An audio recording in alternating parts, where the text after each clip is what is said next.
70,000 لوگ ایسے ہیں جو بغیر حساب جنت میں جائیں، ان کا کوئی حساب نہیں ہوگا۔ اللہ اپنے کرم سے انہیں یوں ہی جنت عطا فرمائے۔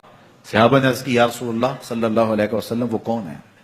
تو آقا کریم نے ارشاد فرمایا کانوا لا یکتوون، یہ وہ لوگ ہیں جو اپنے جسم پہ داغ نہیں لگاتے، مخصوص نشان جسم پہ لگا لیتے ہیں، یہ فلاں بزرگ کی نشانی ہے، یہ فلاں جو ہے وہ شہید کی نشانی ہے۔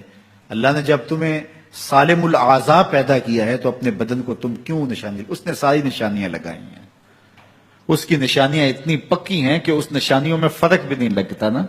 یہ تمہارے انگوٹھے کی نشانی ہے، 6 ارب انسانوں کو لے آؤ اور نشان انگوٹھا لے آؤ، کسی ایک کا بھی نہیں ملے گا۔ یہ نشانی تمہارے رب نے لگائی ہے۔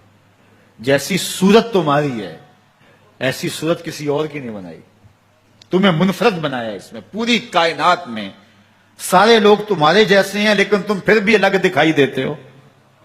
سب کی 2 آنکھیں، سب کا ناک، سب کے ہونٹ، سب کا رنگ ملتا جلتا، لیکن سب کی شکلیں الگ ہیں۔ یہ زید ہے، یہ بکر ہے، یہ عمر ہے، یہ آس ہے، یہ فلاں ہے۔ دوسرے وہ ولا یسترقون، اور وہ رقیہ نہیں کرتے، یہ چھو منتر جادو ٹونا ہر وقت عاملوں کے پاس بھاگے پھرتے ہیں، اور وہ انہیں جو ہے وہ غلط سلط ٹوٹ کے ٹونے بتاتے ہیں اور وہ کرتے رہتے ہیں۔ عجیب لوگوں کے نفسیات ہوتے ہیں، صبح سے لے کر شام تک اسی چکر میں رہتے ہیں اور پھر ساری زندگی ان توہمات سے نکل ہی نہیں پاتے۔ اللہ نے تمہیں پیسے دیے ہیں، نئی گاڑی تم نے خریدی ہے، چھوٹے بچے کا جوتا کیوں باندھ دیا آگے تم نے؟ جوتا باندھنے سے اگر یہ ایکسیڈنٹ سے، حادثے سے گاڑی بچ سکتی ہوتی ہے تو پھر پاکستان کے جتنے PIA کے جہاز ہیں سب پر باندھ دینا چاہیے، سب پہ جوتے لٹکے ہوئے ہوں۔ عجیب تم نے فلسفہ تراشا، کسی نے جو ہے وہ کالی رنگ کی پٹی باندھ دی نیچے، اس سے اس کو نظر نہیں لگے گی۔ گھوڑے کے پاؤں کے نیچے جو کھری لگی ہوئی ہوتی ہے، کچھ لوگوں نے اپنے گھروں میں وہ باندھی ہوئی ہوتی ہیں کہ اس سے ہمارے گھر کے اندر کوئی مصیبت نہیں آئے گی، کوئی تکلیف نہیں آئے گی۔ کسی نے ہنڈیا اپنے گھر کے اوپر الٹی رکھی ہوئی ہوتی ہے، یہ ہنڈیا بچا لے گی، اور میاں ہنڈیا کیا بچائے گی تجھے؟ اللہ کے قہر سے کچھ نہیں بچا سکتا۔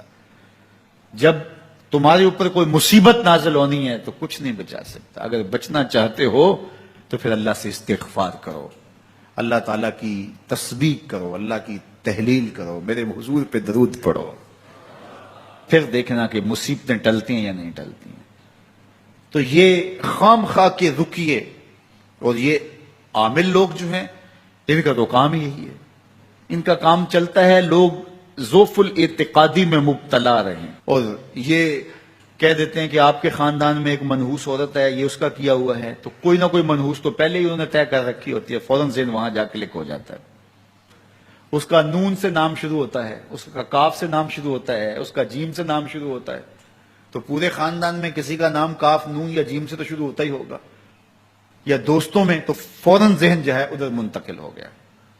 اب یہ بابا جی نے بتا دیا ہے، ہاں اس نے یہ بات کی تھی، کچھ باتیں یاد آنے لگیں، اس کاف سے شروع ہونے والے نام کے ساتھ نفرت پیدا ہو گئی۔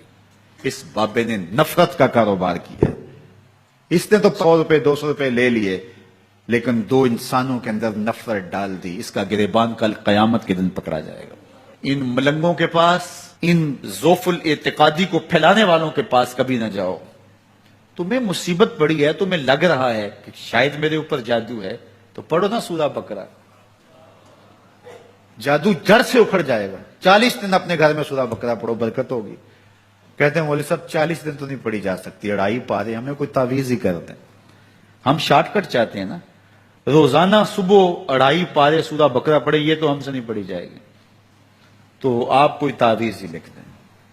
کاروبار میں برکت نہیں، میں کہتا ہوں پڑھو نا سورہ واقعہ، 3 رکوع ہیں، برکت ہوگی۔ ہم کہتے ہیں ہمیں تعویذ ملنا چاہیے، بس وہ ہم گلے میں رکھ دیں، بٹوے میں رکھ لیں، پرس میں رکھ لیں، اور ہمارا کام ہو جائے، ہمیں کچھ بھی نہ پڑھنا پڑے، ہمیں وضو تک نہ کرنا پڑے، نماز نہ پڑھنی پڑے، اور برکت ہو جائے۔ ایسے برکت تو نہیں آتی۔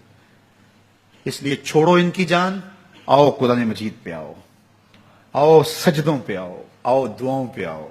سحری کے وقت اس کی رحمتیں آواز دے رہی ہوتی ہیں، حل میں مسترزقن، ہے کوئی رزق مانگنے والا، اور تم اس وقت سوئے ہوئے اور سارے دن ٹھوکریں کھاتے ہو۔ آؤ نا اس وقت جھولی پھیلا کے، ہاتھ پھیلا کے کہو مالک تو جھولیاں بھر دے، تو پھر دیکھنا کبھی کمی نہیں آئے گی، عطا فرمائے۔